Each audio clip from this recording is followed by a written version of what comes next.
Hello everyone, let us now discuss how can we solve this problem, properties graph.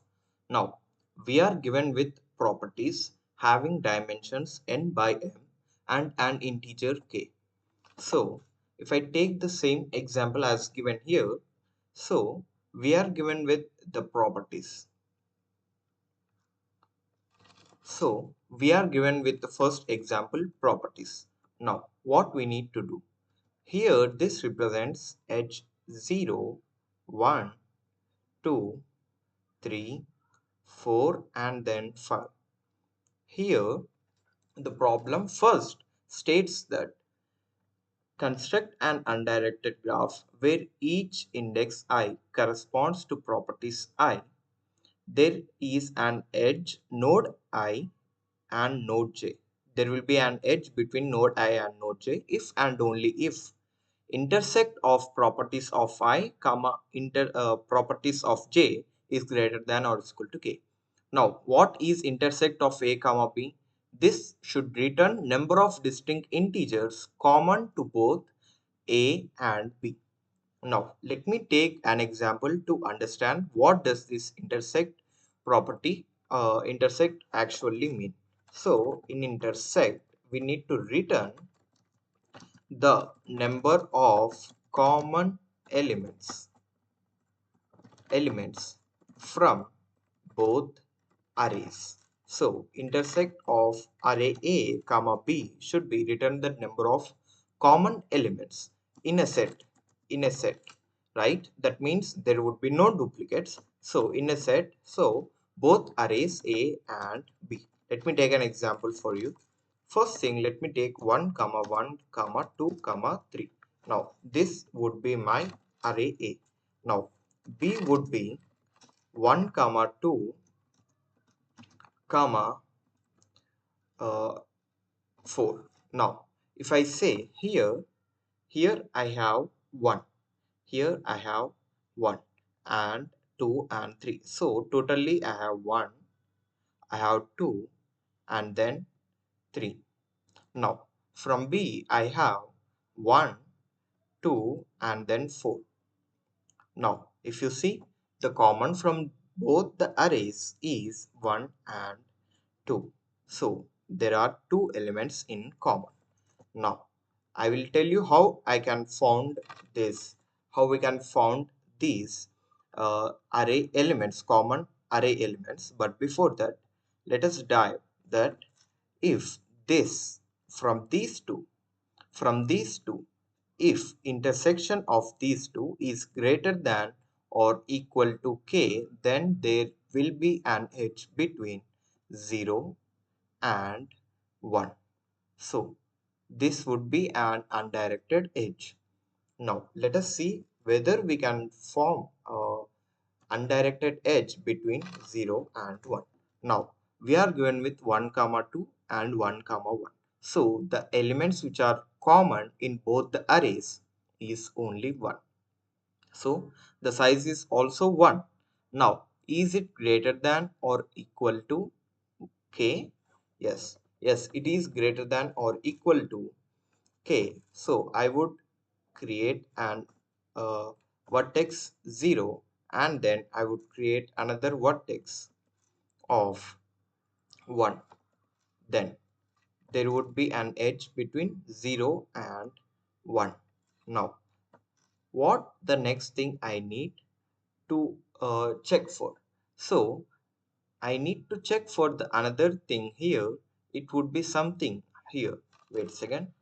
Here it would be 0 and 1. I have checked whether I can make an edge between 0 and 1. Now I need to make check whether I can make an edge between 0 and 2.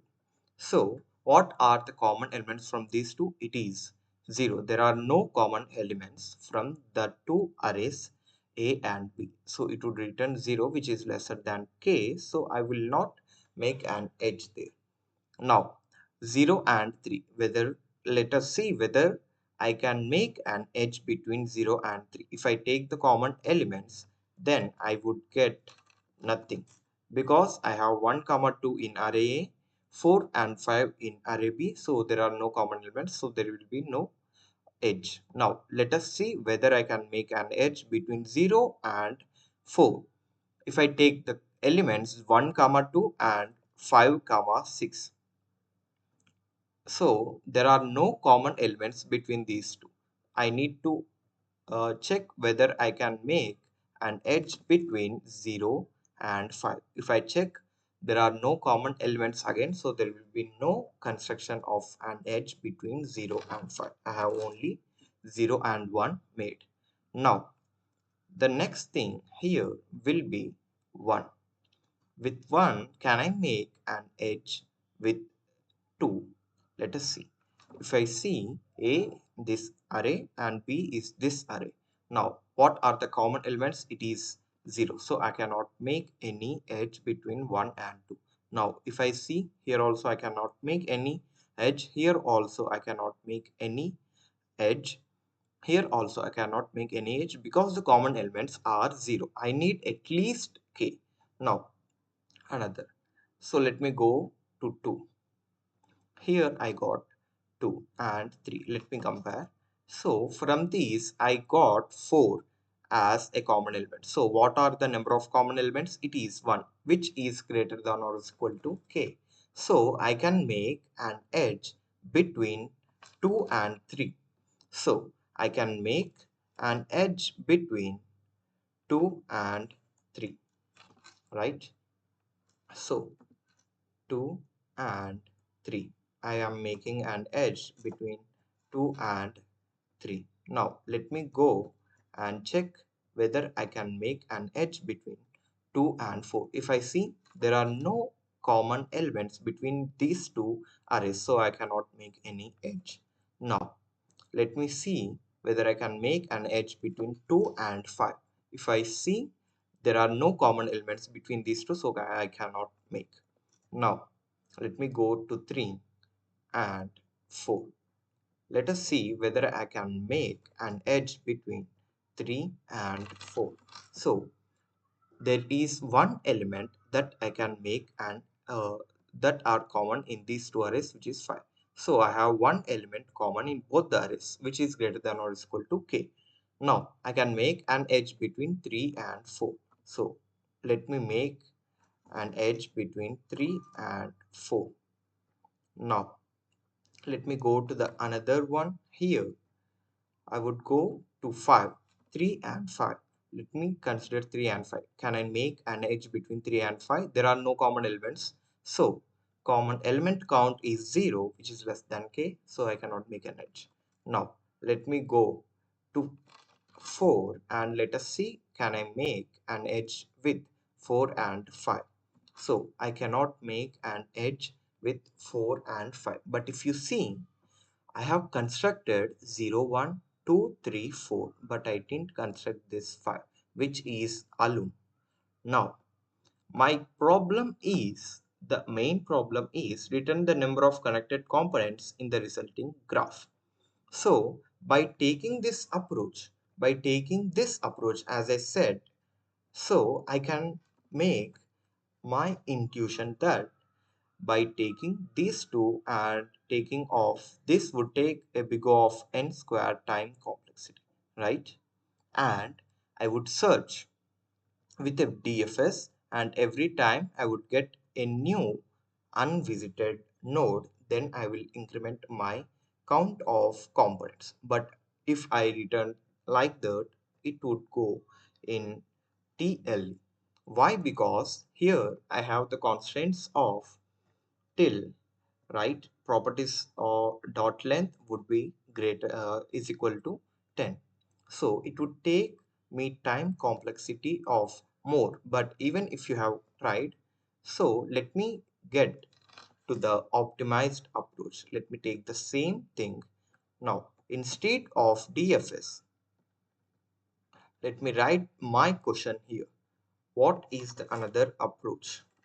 What is the another approach to get the number of components without using DFS or BFS? Now, what is the another approach to get the number of components without using BFS or DFS? This is my question.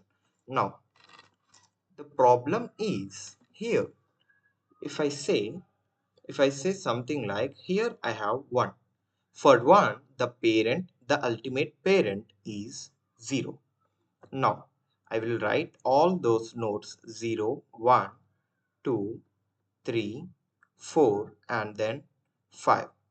So, I would write all those things. Now, the parent for 0 would be 0. For the ultimate parent, or the root node, if you consider this as a tree, the root node for 1 is also 0. Now, let me consider this as my root node. So, for 2, the root node is 2 itself. For 3, the root node is 2 itself. For 4, the root node is 2 itself. For 2, right? For 5, the root node is 5 itself.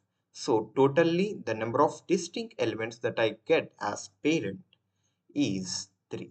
But this is the whole intuition to get disjoint set union. Now, let me explain you how this disjoint set union works. So, by using DFS or BFS, I will get a more time complexity. But instead that, I will search for the parent. I will search for the parent. I will store the ultimate parent for every node. That's the intuition. And I will take the rank. But if you ask me why I am taking this rank, you will understand it clearly if I take the same example again. Now, I am taking this rank, right? So, imagine why I am taking this rank. First, let me take two things, right? Here I have 0 as one node. It is connected to 1, right? It is connected to 1. And I have 2 is connected to 3 and also connected to 4, right? Here, and also let me say that here it is 5. Now, there are two ways that I can construct an edge between 0 and 2. I can do this in two ways. I can either take this 0 and connect this to 2 directly, or I have another plan that I would connect this to 0. Now let me do both those things. Both things, right?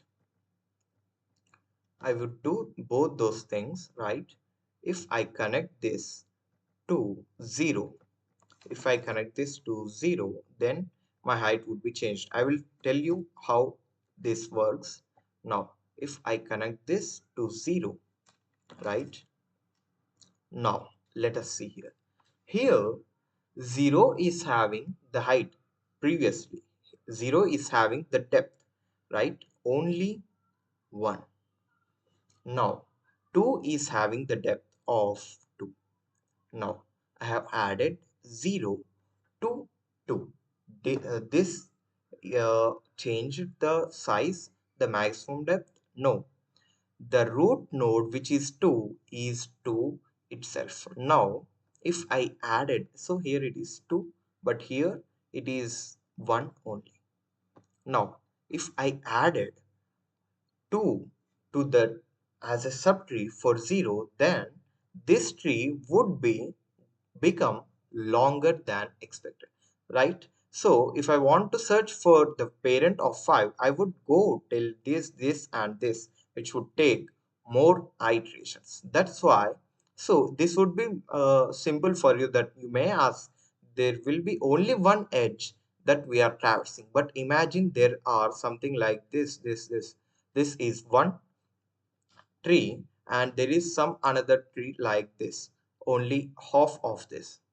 Now, if I added the whole tree as a subtree for this, then the the height will be longer than expected, right? So instead, if I added this this as a subtree for this one, then the height will not be changed. So that's why when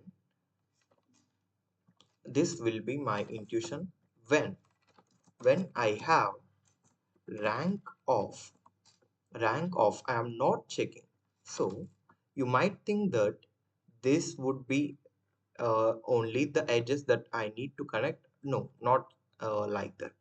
So when I have to connect 1 and 5 also, then I need to check with the ranks of the parent. Now, first thing, when I have to connect, when I have to get edge between x and y. Now, parent of x will be right x. Let me name it as capital X, and parent of y will be capital Y. Now, here rank of x, if it is greater than rank of y, then I would connect y as a subtree for x. Then rank of y is greater than rank of x. Then connect x as a subtree for y. Now, there is another condition, that what if they both are having same ranks? Rank is nothing but the depth. So, if I am having 0 and then I have 1. Now, I have another subtree, like another tree, which is having the same rank. So, if I have to connect 0 and 2, they both are the parents for themselves. Now, if I connected this, let me see what happens.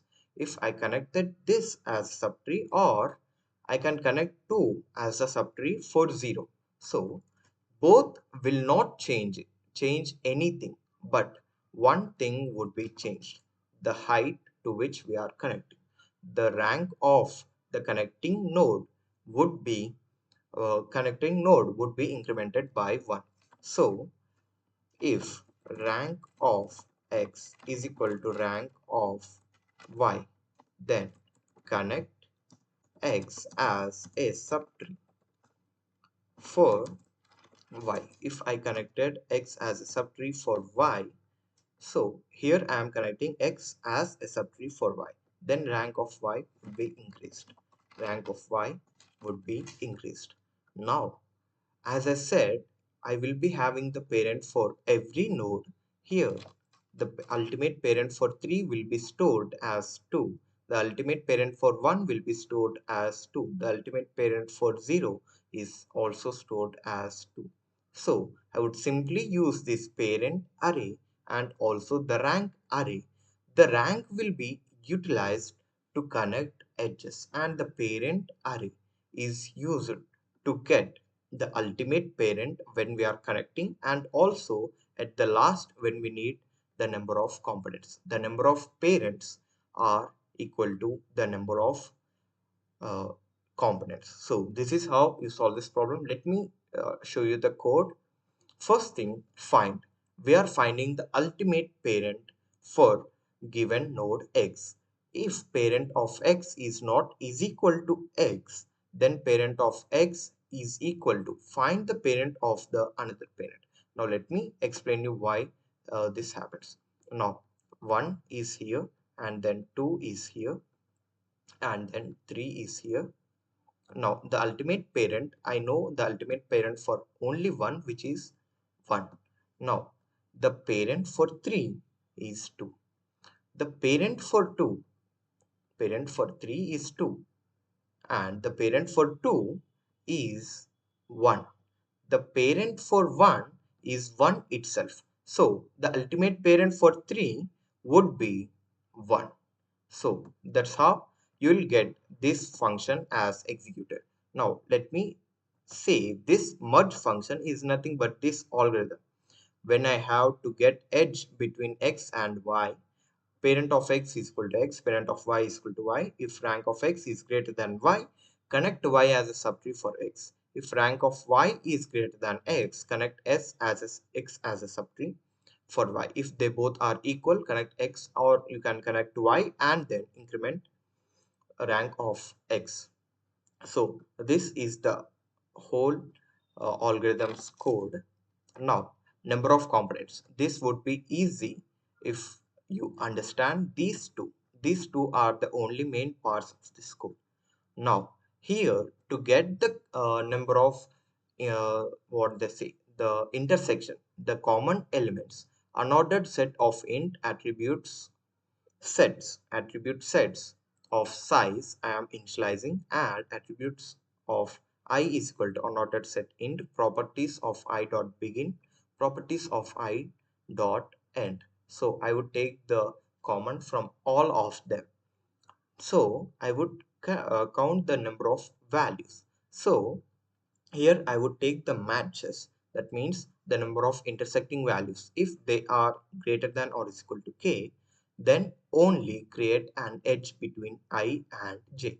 So for that I am using this function merge. As I said, I would take the root x as find x, root y, as you can also change it to capital Y and capital X here.